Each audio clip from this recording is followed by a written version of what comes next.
এসেছি আবার দ্বিতীয় পার্টের ভিডিও নিয়ে। দেখতেই পাচ্ছ মাছ বাজারে চলে এসেছি, যেন জলে রুপোলি শস্য এক তুবকার হয়ে আছে।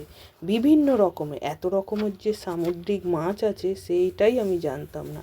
এত সুন্দর, মানে বলে বোঝাতে পারবো না। দেখে পুরো একদম চোখ মন জুড়িয়ে গেল। তোমাদের দাদাভাই তো কিছুতেই আনছিল না। আমি বলি না, আমি যাবো, এখানে কত রকমের মাছ আছে আমি দেখব। মাছগুলো এত সুন্দর সাজানো আছে। মাছ দেখে চলে এসেছি। এবার সকালের জলখাবারটা খেয়ে নেবো, খেয়ে তারপরে সমুদ্রের দিকে বাড়ি দেবো। দেখতেই পাচ্ছ ছোট মেয়ে, এদিকে হচ্ছে ওনারাও বিভিন্ন জায়গায় ঘুরতে গিয়ে গিয়ে একটা বন্ধুর মতো হয়ে গেছে। ওনার স্বামী, তোমাদের দাদাভাই সব একসঙ্গে কাজ করে। উনি ওই যে ওখানে দাঁড়িয়ে আছে, ওনার নাম হচ্ছে রাজু। আমরা সব আনন্দ ফুর্তি করে খাওয়া দাওয়া করছি, মানে প্রত্যেকবারই খুব আনন্দ করছি। যখনই খেতে যাচ্ছি এখানে তখনই খুব মজা হচ্ছে। আরও যেসব দূরে দূরে ওদিকে আছে সবাই আমরা সব একসঙ্গে এসেছি, সব পরপর খেতে বসেছি।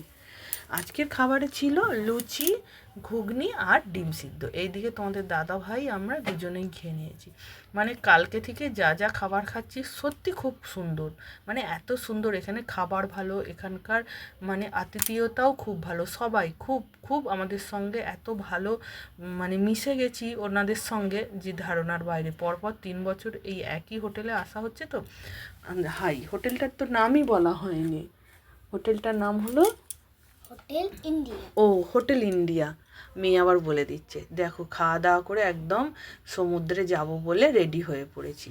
কাপড় খুলে একটা চুড়িদার পরে নিয়েছি। যাবার পথে তোমাদের সঙ্গে না শেয়ার করে পারলামই না। দেখো, একটা পলাশ ফুলের গাছ, মানে হচ্ছে বসন্ত যে এসে গেছে সে জানান দিয়ে দিচ্ছে প্রকৃতি। মানে এত সুন্দর, চোখ পুরো ধাঁধিয়ে গেল, খুব সুন্দর। ওই জন্যই বলছে বসন্ত এসে